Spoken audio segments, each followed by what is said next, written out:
सच्चल सरमस्त, जिनका असल नाम अब्दुल वहाब था, सिंध के एक अजीम सूफी शायर और बुजुर्ग थे। वो 1739 में दरअज़ा शरीफ, सिंध में पैदा हुए।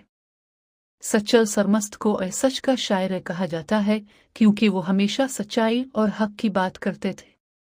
उन्होंने अपनी शायरी के ज़रिए मोहब्बत, इंसानियत और खुदा की पहचान का पैगाम दिया।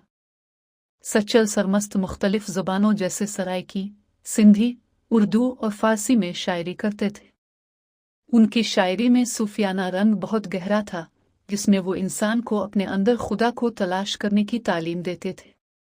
सच्चल सरमस्त का मानना था कि इंसान को मजहब, ज़ात पात और फ़िरक़ों से ऊपर उठकर सिर्फ मोहब्बत और सच्चाई का रास्ता इख्तियार करना चाहिए। उन्होंने हमेशा इंसानों के दरमियान भाईचारा और अमन का पैगाम दिया। उनकी ज़िंदगी सादगी और रूहानियत से भरपूर थी।